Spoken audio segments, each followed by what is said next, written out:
Hi, everyone. We want to welcome you to the UC San Diego Division of Graduate Education and Postdoctoral Affairs Virtual Grad Prep Series.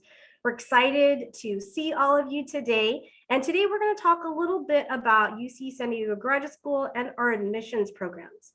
My name is Angeline Villanueva Yang. I'm the Director of Outreach, Access, Recruitment, and Retention. And this week, what you'll see is opportunities to learn about graduate school and graduate admissions.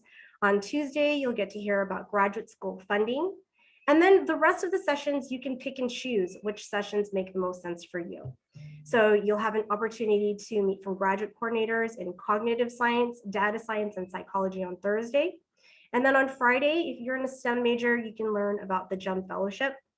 Next week on Monday, you can hear from graduate coordinators in biological sciences, biomedical sciences, chemistry and biochemistry, neuroscience, and Scripps Institute of Oceanography. And then on Tuesday, you'll get to hear from graduate coordinators in bioengineering, computer science and engineering, electrical engineering, and mechanical and aerospace engineering. So you can choose which sessions make the most sense for you. So we hope that you all are considering graduate school and that you consider UC San Diego as one of your many options. Our campus has a number of global and national rankings. You can see that we're #1 in our public university for social mobility, research, and public service. So those are the students who are coming in and the kinds of social mobility opportunities that they make within campus and as they graduate and go into society. So #3 in Best Public College Value from Money Magazine, 4th in Best Public Research University, 19th in Best Global University. And our weather is incredible on campus. For those days that you're, have intensive research schedule, you have an opportunity to balance life outside of campus, 300+ days of sunshine. We have the beach close by, the mountains close by. There's a lot of opportunities for hiking and biking and physical activity. We have 77 degrees average temperature in the summertime, and then in the winter it's 62 degrees. So it's a great environment to do research in. Additionally, if you're interested in research, in the last year, we had $1.54 billion in sponsored research. So the kinds of access you have to our world-class facilities and faculty and research are incredible on this campus. And then you can see we're also ranked 3rd best public university in the US, according to the Shanghai Ranking Consultancy, 14th in the nation, and then 18th in the world. In the last decade, we've had also increases in the number of graduate students and underrepresented groups increase in the last decade by 43%. And then in the last decade, 30% increase in the latter rank faculty from underrepresented groups. And there are a number of initiatives around equity, diversity, inclusion, including funding opportunities and innovation grants. So this is the kind of work that our faculty and graduate students do in research and the type of community building that they do as well. We have a number of campus community centers, which I'll talk about shortly, and then the Center for Faculty Diversity Inclusion. So this is the kinds of support that our underrepresented faculty receive as they are rising in the ranks as faculty as well.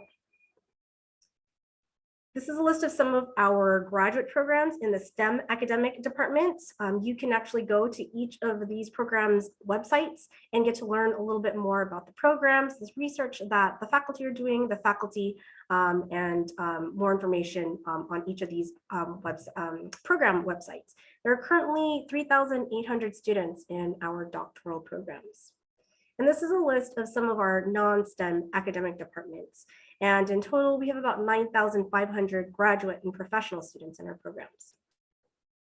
The campus is really interdisciplinary.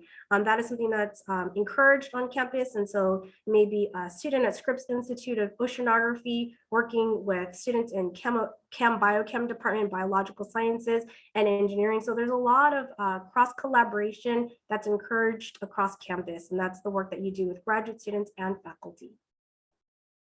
So I'll talk a little bit about our campus resources and campus life, some of our well-being resources, mobility in campus and community, and housing.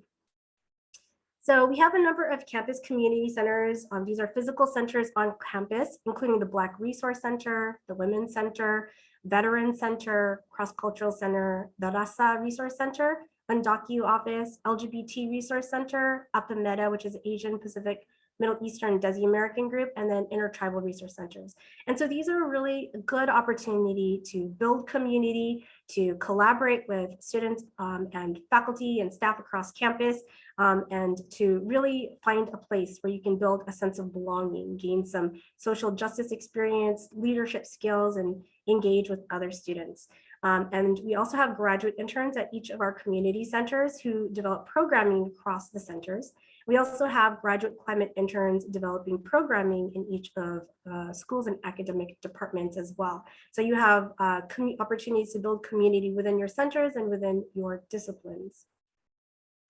You also have resources as graduate students in the Teaching and Learning Commons. And so these resources are to support our students with the writing that they do. So that might mean that you may be working on personal statements or diversity statements or fellowships or grants, and you can get that support from the Teaching and Learning Commons.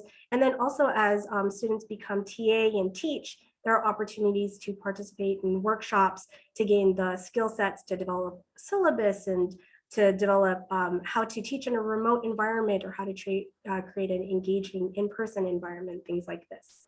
So these resources are free and available to all of our graduate students. We also have some professional development resources in GradVantage. And so this is an opportunity to give students an opportunity to think about career paths outside of academia. And so it helps students with developing these essential leadership skills, teamwork, and communication skills, and then to work on those leadership skills that could be very applicable to when students go out into industry or those non-academic jobs. We also have the Graduate Professional and Student Association, and the GPSA coordinates activities for students, all students on campus, and these can be social and cultural or service-oriented activities for students to also continue to build community. There are also a number of well-being resources. We have on-campus student health services to help students with their medical needs, and this is all integrated into students' access counseling and psychological services to support students' well-being. One of the big tips that our graduate students have is to make use of these resources early on as they start graduate school. And then health promotion services in the zone. And then this is the place where yoga classes may happen, fitness assessments, meditation, and therapy dogs for de-stressing events. So there's a number of programming that they do as well. They have interns, climate interns at their disposal as well to coordinate programming, support well-being on campus. We have some mobility and commuting resources, including Triton U-Pass, which is transit around campus. We also have a trolley that connects campus from UC San Diego all the way down to the San Ysidro border. And then we have some alternative ways for mobility on campus, including it's a bike-friendly campus. We have some shared bikes and scooters, and then we have some shuttles on campus as well. Gradlife.ucsd.edu, this is where a lot of the opportunities to know what activities are happening across campus may be found. And then we also have some programming that happens within housing. So grad and family housing, there are 7 graduate and family housing communities on campus. And the rent is lower than what you would find in market across La Jolla, which is the area that UC San Diego is in. And then you can see the different types of communities. All of the residential life communities have different personalities. So we encourage you to get a feel for what kind of community you're interested in living in. And then this is an example of one of our living, learning, our communities where there's a pub right here, and then there's like a little pool on the side of this area. So the campuses all have a very different feel from each other. We also have a brand new Black graduate experience living learning community. And so this is one of the communities that are open to students voluntarily if they're interested in living in the Black graduate experience living learning community, where there's programming and opportunity for students to build community as well. And so within the residential life communities, there's also programming that happens throughout the entire year that are geared towards both our adult learners, and there are a lot of graduate students with families. And so there's some activities that are also geared towards folks with young children as well. So that's generally some information about our graduate programs. So we'll welcome opportunities to ask questions in the end. And I want to welcome our next speaker, Mary Hogan, who's going to talk about admissions process. Thank you so much, Angeline. Hi, everyone. So I'm going to speak to you about our graduate admissions process in general. So I'm going to go ahead and get my presentation up and running. Here we are. Okay.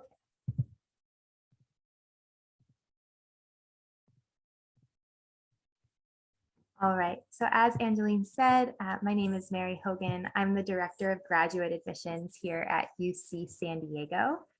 And we're going to be talking in general about the following items. So we're going to be going over a complete application for UC San Diego at the graduate level. We'll be reviewing best practices when it comes to completing your application and what to avoid in the application process, questions to consider asking programs, and tips for communicating with your programs of interest. Okay, so first of all, the application, we have it linked here in this presentation. It's also available obviously on our website. So it's connect.grad.ucsd.edu apply. This is the application that is updated annually with all of our graduate programs and is the place where you will begin your application. So what makes a complete application? So while, as I note here, application requirements can vary by department and largely do. So it's really important that you're not only looking on the graduate admissions website, and that you're also very much checking in with your program of interest and making sure that you're aware of any additional requirements they list on their website. But in general, we require uploaded academic records and transcripts. So it's really important to note that official transcripts are not required until you're offered admission by UC San Diego and decide to matriculate. So you don't have to go through the process of like requesting an official transcript, paying for an official transcript to be sent to UC San Diego at the time when you are applying. You can simply upload your unofficial transcripts from all of the institutions that you have previously attended and or are currently attending, and have those be a part of your application through your applicant portal. A complete application also includes a statement of purpose. We're going to be talking more about your statement of purpose in a bit. Examination results. So this can vary. So this is another area where it's really important to check in with your program of interest on what their requirements are specifically. Some programs do require generalized and standard test scores, such as the GRE or the GMAT, while others do not. And I will say that it's a changing landscape. So 1 year may vary from what a program has done in years past. So it's really important to just double check. And then you'll need your contact information for recommenders. So in our application, there's an area where you'll input the contact information for your recommenders, and then they will receive the form necessary and all information they need in order to complete their recommendation, submit it, and then it loads into your application. And then also an application fee and or fee waiver. So we have more information on our website about the different criteria available to students to receive a fee waiver. It can be based on, there's a myriad of reasons. So I would definitely encourage you to go onto our website, but it typically, most of our applicants who receive fee waivers, it is due to either current income or financial aid and assistance that they've received at their current or former institution. And then lastly, but very important, successful applicants must hold a bachelor's degree or equivalent from an accredited institution in the United States or a recognized university level academic institution abroad with at least a B average. So that's a 3.0 equivalent on our grading scale. There are times where, and there have been extenuating circumstances where exceptions have been made, but to the GPA, I will say, but holding a bachelor's degree or equivalent is necessary in order to have a successful application to UC San Diego graduate programs. Okay, So some best practices, submit all records from institutions previously attended. So again, I always like to emphasize this. You might be surprised how often we have applicants who, think they only need to submit records from an institution where they received a degree from. We require all academic information. So say you attended a school for maybe 1 or 2 years, and then you transferred, or you stopped attending that school, took some time off, and then went to another institution. We need all academic information. And that includes extension coursework at any institution that you've attended as well. So if you ever have any questions about if I need to submit something and you're applying to UC San Diego, you can always contact our team, and I'll list our contact information in the chat, but we also have it listed at the end of this presentation. And when it comes to uploading your transcripts, while they can be unofficial, it's really important to make sure that those unofficial transcripts have your full name listed, along with the institution's name, the date of attendance, grades or marks that you earned, and whether or not the degree was conferred. So credits received, and make sure that there's a grading legend present, especially if your institution uses a different scale for your grade point average. We'll want to make sure that we're able to understand, the academic information that you're submitting. Okay, so more best practices. So as I said, some best practices when it comes to your statement of purpose. Be concise and specific in preparing this statement. So you really want, this is your opportunity to share, beyond your resume, beyond your grades that you've earned or your test scores if they're required for your program. This is really your opportunity to share who you are and why you are passionate about this opportunity. And being concise and specific is really important here. You want everyone reading your application to really get an awesome snapshot of who you are and what makes you a great potential fit for this program. Oftentimes, graduate programs might even provide specific information that they would like included in your personal statement. So this again goes back to going on, making sure that you're looking at those web pages, contacting the department if you have any follow-up questions, because many programs do say, like, please address XYZ in your personal statement. And you want to make sure that you're hitting those points that they're looking for. And as I said, double checking exam requirements. So some applicants, some programs do require the GRE or GMAT, etc., while others do not. And some programs also require additional tests or provide alternatives. So it's important to double check that information. Okay, so if you're asked to interview, first, I want to say that not all programs interview applicants. So sometimes we hear from prospective students, wondering when they're going to be contacted to interview. And the answer for some of those is never. Some of the programs do not have this as part of their admission process. However, many of our programs do. Again, this information would be listed on the program's website when they walk applicants through what a typical process may be. I will say it's more common for our doctorate programs or doctorate level programs. So if you have been invited to interview, this is really your opportunity to show that the committee who you are off paper, and that you've done your research, and I will say especially on faculty research. So, preparing yourself as not only as to, what particular about the program is interesting to you, but, is there particular projects or research happening in the department that really lights you up? You want to be current and up to date on what's going on, at least in your niche, in your area, to make sure that you can have, a robust conversation in your interview.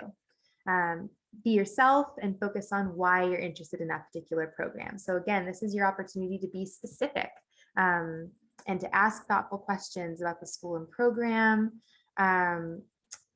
taking the time to make sure that you know which faculty members you'll be interviewing with. And again, taking time to familiarize yourself with their research.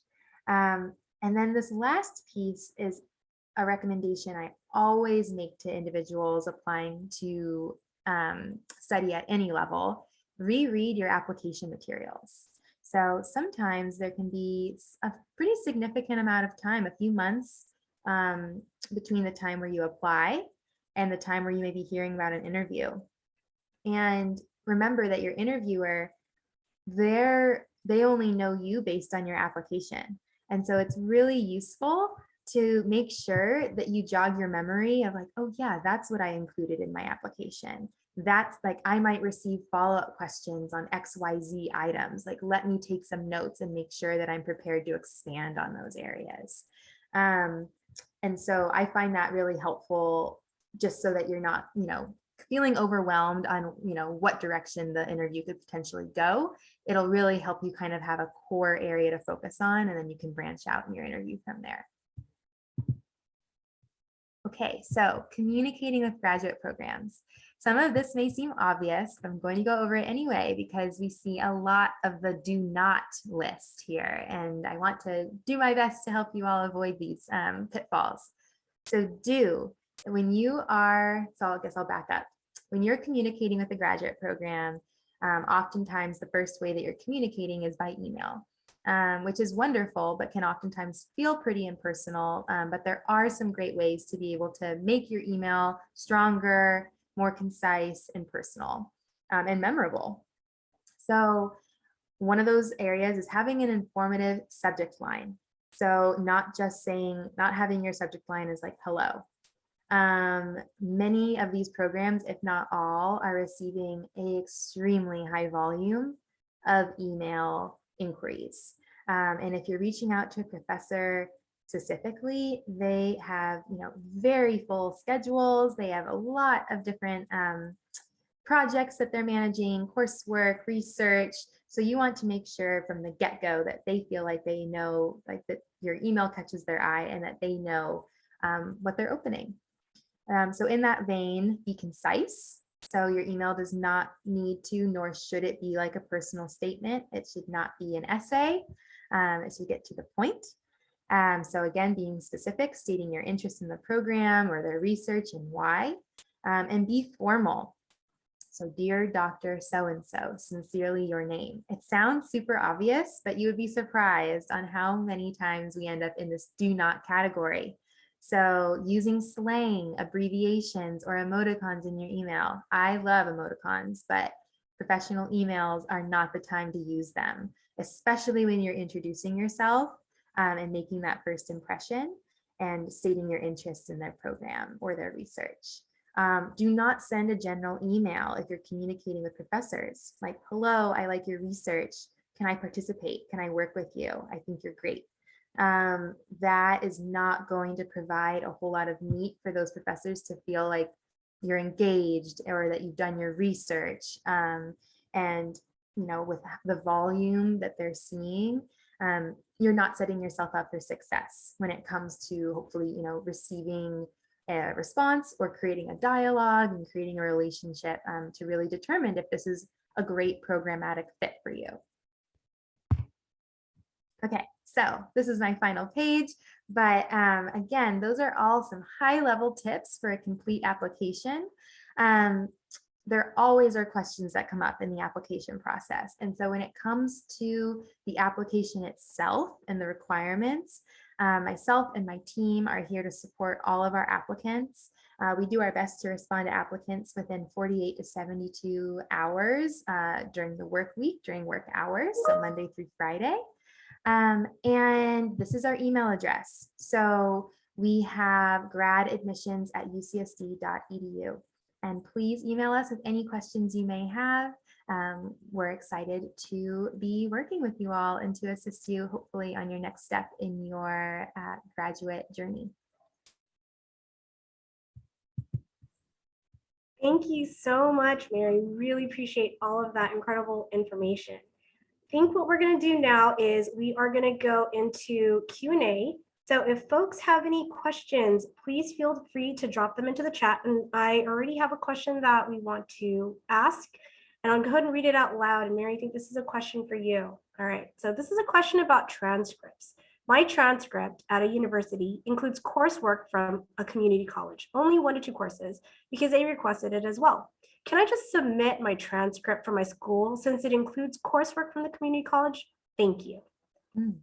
That's a great question. My first question would be on the transcript. Does it have your grades? So sometimes when there's transfer coursework, it just comes in as like TR. So it will list the coursework and the institution, but it doesn't actually list the grade earned.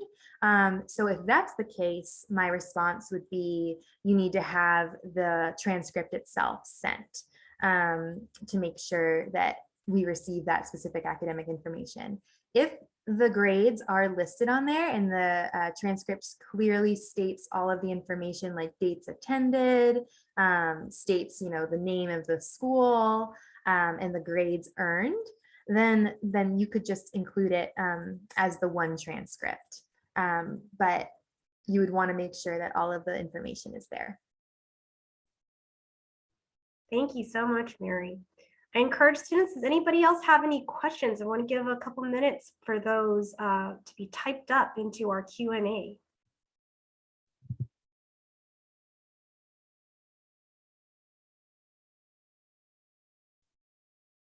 Mary, what are some of the big questions that you kind of have a trend of continuously receiving that you think maybe something that you can share with students today too? Absolutely. So I'd say a really common question that we get has to do once a student has decided to attend UCSD. So if you apply and then you decide to come, there's tends to be sometimes some confusion around how to submit official materials. So it's remembering to make sure that you're giving, and this actually applies to the beginning of the process as well, really being mindful of timelines, right? So when you're requesting all of these materials, whether it's transcripts, letters of recommendation, we have our deadlines, or the programs have their deadlines, but you also want to make sure that you're giving the institutions that you're requesting information from and the people that you're requesting information from ample lead time to be able to get that required information for you. So whether it's on the end of things where you're sending in your final transcript, you want to give your former institution a few weeks. Some institutions have different windows of time that they give to students. So like making sure that you're aware of that.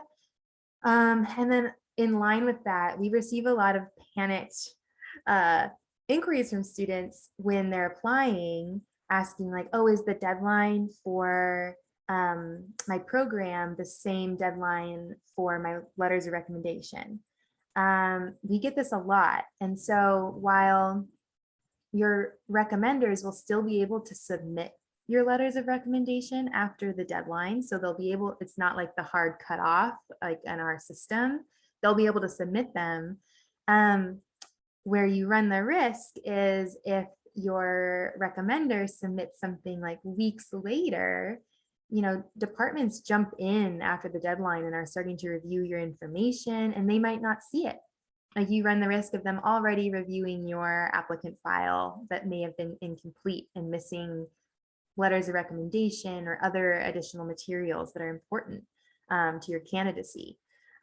So in that vein, I would encourage you all, when you're thinking about applying for graduate admission, making sure that like you're thinking to yourself, like, okay, these are the materials I need, and not waiting until like a week or two before to ask a professor for a letter of recommendation. Not only do we not want them to feel stressed and we want to respect their time, but you also want that letter to be as amazing as possible. And so giving them ample space to really sit down and to make sure that they feel they have time to write that letter and meet that deadline, super important.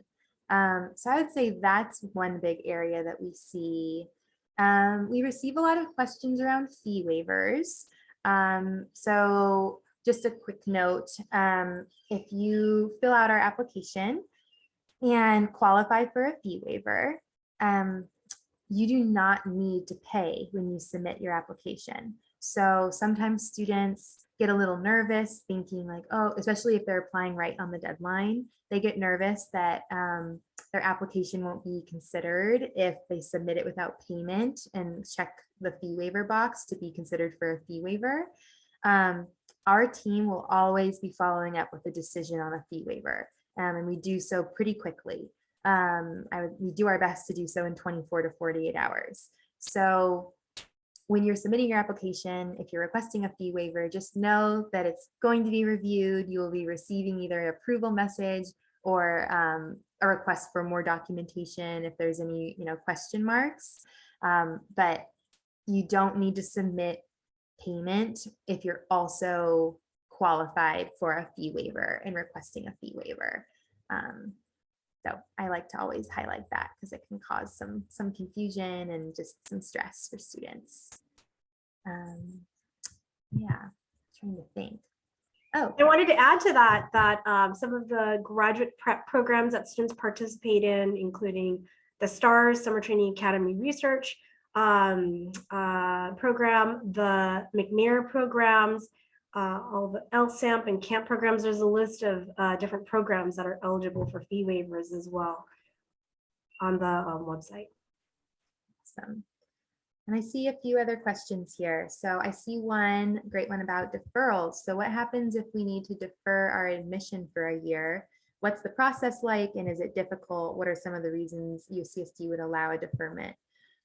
So I will say, so deferring is a possibility. It does vary. It basically varies based on program, on how they are viewed in the admissions process. So if you're admitted to UCSD into your graduate program, you have your applicant status portal. And in your applicant status portal, there's a decision reply form. You'll be able to accept your admission. You can deny your admission, or there's a defer option. If you click on defer, there's bullet points that essentially walk a student through the process, and first of all, encourage students to make sure they're checking with their department. This is because some departments view a deferral as like an automatic acceptance for the next year. So if you defer your admission, our team works on the back end to make sure that you're all set and that your decision is marked as an admit for the following academic year.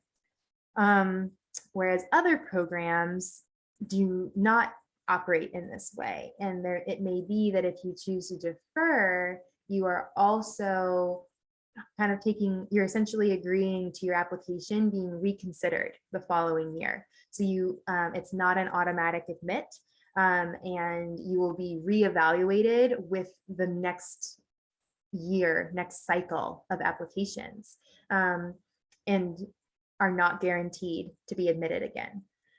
So it varies. So in your portal, it will direct you to your program to make sure that's a conversation you're having with your program to fully understand what a deferral looks like. We do not have like a super strict deferral policy at this time, as far as like, you don't have to submit concrete items as to why you're deferring. And it's possible that could change in the future. But as of right now, there's no additional documentation needed, to essentially support your request for deferral. It's mostly important that you and your program are in communication and you fully understand how a deferral request could impact your ability to study at UC San Diego.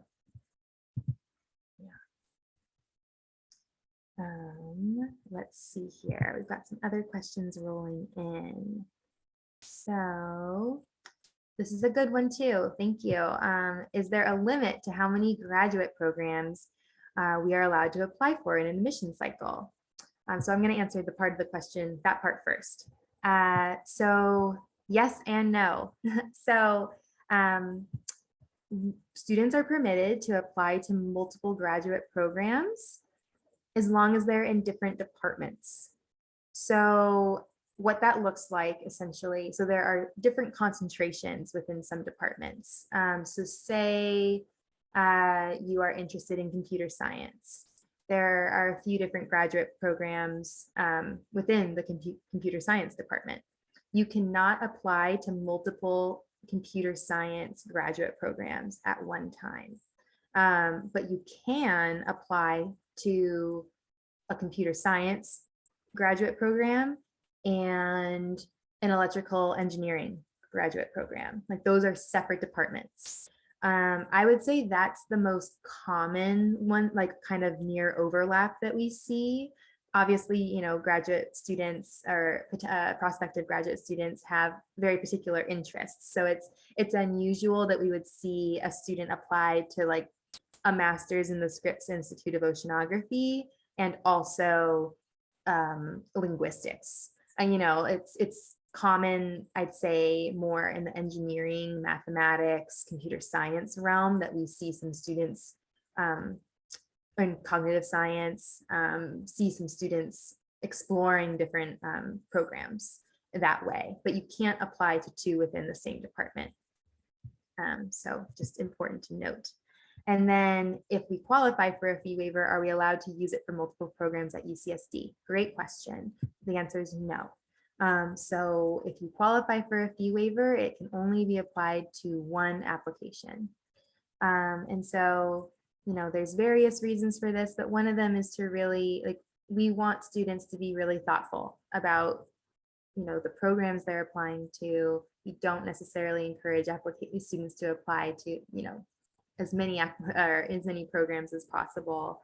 I will say that if there is, if you have an interest in like very strong interest in say two programs, and the fee is burdensome to you, you can definitely reach out to our office and your program of interest. And, you know, we're always available to see what, if there's any flexibility there and how we can assist to make sure that there isn't a barrier in place for your application. Let's see here. Question about AP scores. So should we submit our AP scores if they aren't on our college transcript in full detail? So AP scores at the graduate level really aren't something that departments tend to look at all that much. Where it is important is if the graduate program that you are applying to, there are prerequisite requirements for many, like prerequisite coursework requirements for many programs. So say calculus, maybe one for a graduate program. And if you took calculus, if you got AP credit for calculus in college, you would want to make sure that your score and that your AP information was a part of your application. It doesn't happen all that often, but there are times where, you know, it's not, and then there's a back and forth between the student and the program because they need to see that the student did take that course and earned, you know, a mark that is suitable. So I would say that's really the only time that AP scores would come into play here in the application cycle. But if you're, you know, if your AP scores are in a subject area that are completely unrelated, don't interact or align with the prerequisites, you don't need to submit AP scores or like a specific report. Let's see here.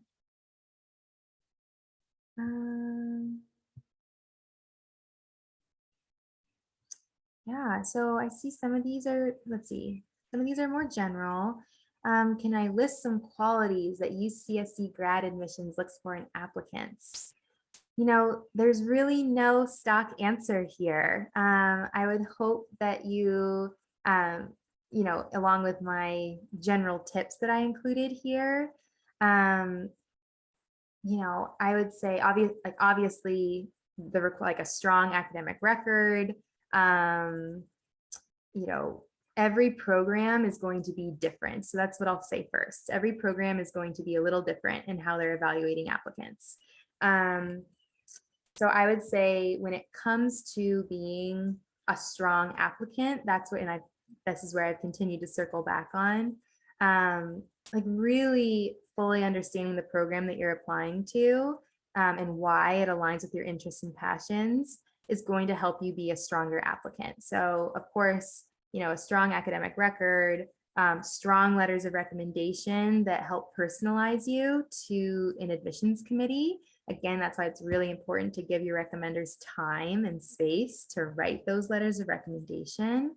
I also always recommend, this is both at the undergraduate level and the graduate level, when you're asking someone for a letter of recommendation, like be specific with them. Say, like, I'm asking for this letter of recommendation for this program. This is why I'm passionate about this work. Like, do you feel that you could help support my application to this program?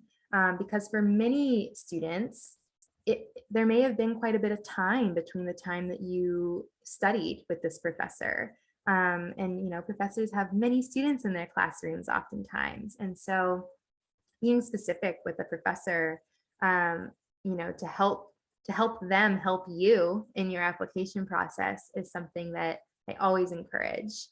I would say community involvement, obviously passion for your interest.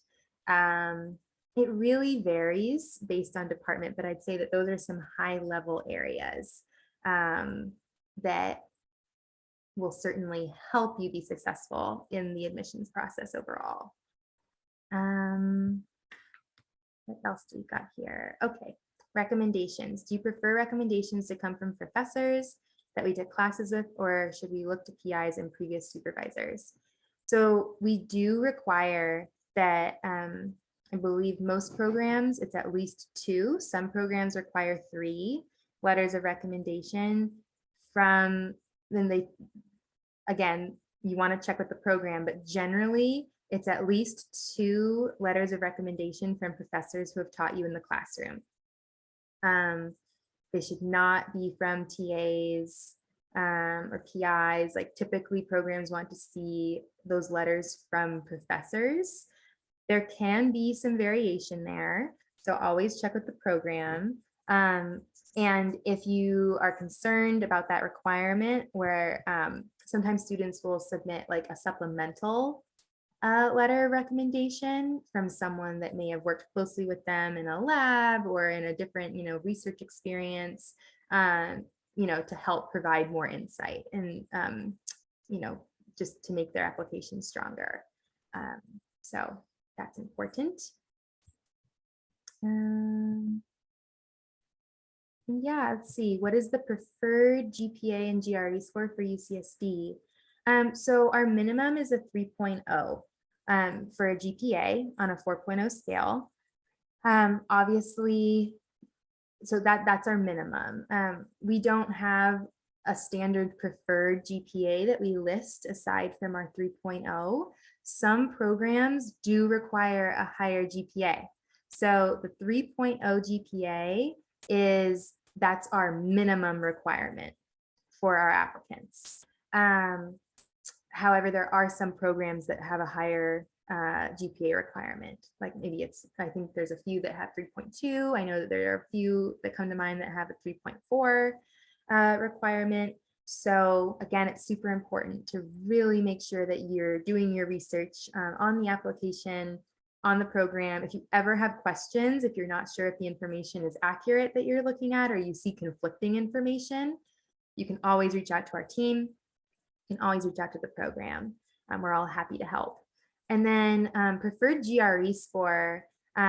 So some programs, whereas the GRE used to be pretty standard as a requirement across all graduate applications. With everything that our world has experienced with COVID and some of the changes that were made just due to access and the need to be remote and be more flexible, there were some changes made to this requirement, and some programs have elected to move forward without the requirement of the GRE. So some programs allow applicants to submit GRE scores if they wish to, and if they do submit them, they will be considered. Some programs state that GRE scores will not be considered. So even if you submit them, like they will be deleted. Like they won't be a part of your application. They won't be seen by the committee. And then other programs have decided to reinstate the GRE or have continued to require the GRE this entire time. So it really varies right now. It's kind of a new landscape that higher ed is navigating when it comes to these what used to be very commonly required standardized tests. And now it really is, it does vary a little bit more. So again, just making sure that you're taking the time to look through the admissions requirements on the program page will be really helpful, because this is something that can change cycle to cycle. Yeah. Let's see. Okay, a follow-up question for letters of recommendation. Is it necessary that letter writers hold a PhD? It's a great question. I would say no. Of course, most commonly, I would say, you know, most of our students who are submitting letters of recommendation from a professor or someone who has taught them in the classroom, oftentimes those individuals do have a PhD, but sometimes they don't, and that's okay. It's just most important that that individual has worked with you closely in an academic setting as your primary instructor in the course. Yeah.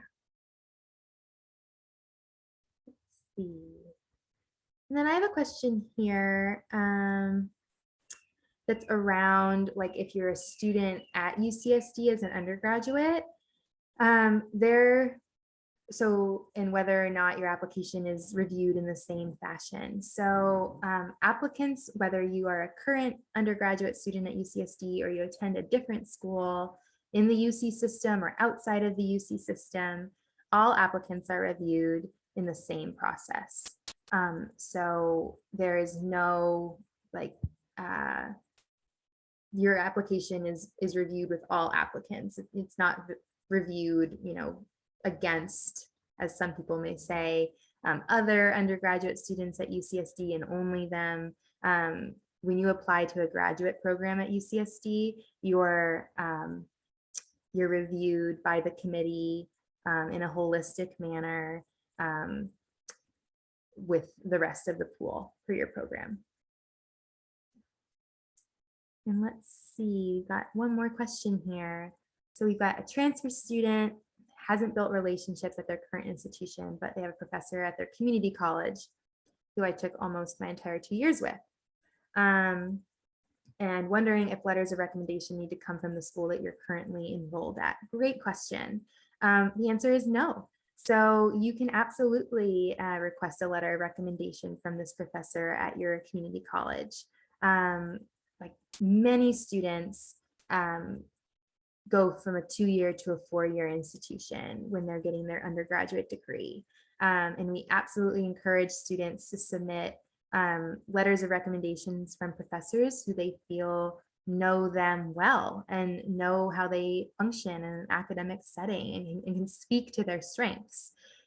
So while it would be good, I would say, if you were to submit a letter of recommendation from a former institution, it would be good to have at least one from your current institution if you're a transfer student, because you grow a lot as a student, and it can be helpful to have a professor who can speak to your more current and most recent experiences in the classroom, especially if your coursework that you're currently in is more focused on your academic area of interest. Whereas, some of the course, many students spend a lot of their first couple years in college taking more general courses. And while it's okay to submit a letter of recommendation from a professor who taught you in maybe a general education course or when you were earlier in your academic career, it's also really can be helpful and encouraged, if possible, to have a letter of recommendation, at least one, from a professor who is teaching you in your area of interest. So just to give you a more tangible example there, say you were applying to a master's in education. And you were thinking about your letters of recommendation, and you submitted a letter from a professor who taught you in painting and in biology. Now, of course, it depends, like how you're framing this and the type of course, or the type of program that you're interested in. Education could actually kind of be one that can kind of play both sides of the line, because they could talk to various interpersonal strengths that you may have. But say you were studying education at the undergraduate level, and we saw that on your transcript, like if you're applying for a master's in education, there would be interest, right? In hearing from a professor who taught you in that setting and taught you in that specific area. Same goes for if you were interested in a biology program and you were a biochem major at the undergraduate level. It would be good to have a letter of recommendation, at least one from a professor who can speak to your ability in your area that you're interested in pursuing. All right. And then I think we have time for this one more. So let's see, if I have work experience, can we ask for letters from people that we worked closely with, like lab managers or research scientists? Or do grad programs only prefer to receive letters from academic professionals? No, so I would say like these would fall into the category of supplementary letters. So they would not fulfill the academic letter of recommendation requirement, but you can certainly submit additional letters of recommendation. I will say that we like to emphasize here quality over quantity. So, the number of letters of recommendation is not what makes your application stronger. So I would caution you against thinking to yourself like, oh, I'm just going to get like additional letters of rec from people that have worked with me from like 3 to 4 different places. You have to remember that committees are reviewing a high volume of material. You want them to be able to get a really strong snapshot of who you are, and sometimes less can be a little bit more in that way. And you don't want your application to feel all over the place or generic. So really thinking about, making sure that if you're submitting supplementary letters of recommendation, thinking to yourself, like, what additional information is this letter presenting about me to the admissions committee that isn't maybe already in my application? So that's like how I like to think of it.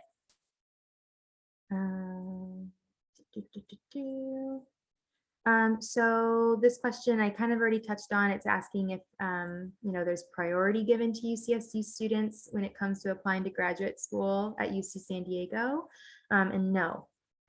So I'd say the only time where there is a difference is if you are a current undergraduate student at UC San Diego and you are interested in pursuing a BS/MS program. So a bachelor's master's program that essentially allows students, like an accelerated program where you flow into the master's program from your undergraduate degree at UCSD. And those programs are only open to current undergraduate students due to the structure of their curriculum. But aside from those like UCSD specific MSBS programs that are available in some departments, there's no preference given to a student based on the name of their institution that they attended.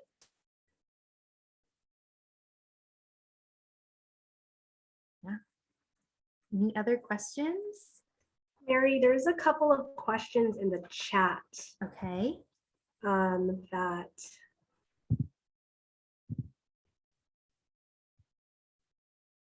we may want to address.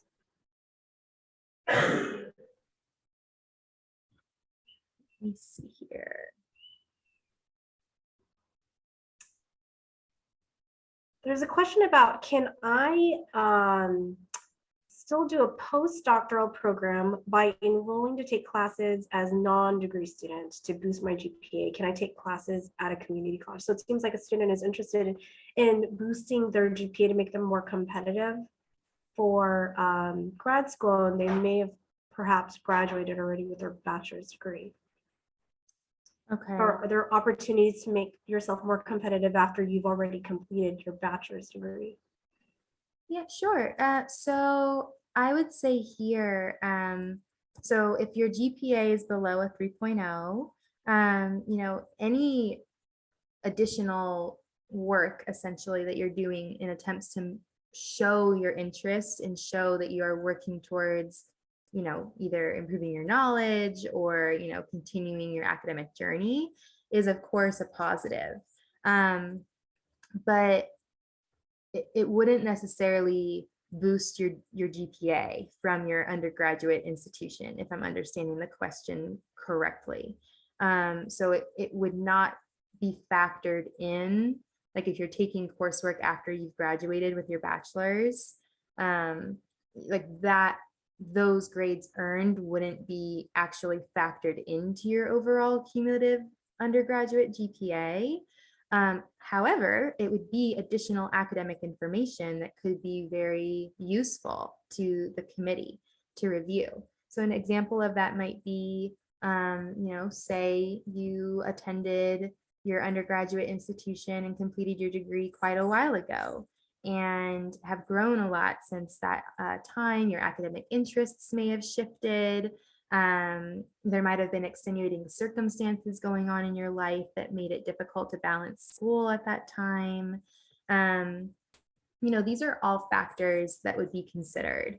And even when I say this 3.0 minimum, there are certainly there have been times where an applicant, due to other factors, whether it's taking additional coursework and showing, their academic ability and growth, or different work experience that they've had in the meantime that makes them a competitive and a great fit applicant for a program, or research. It could be so many different things.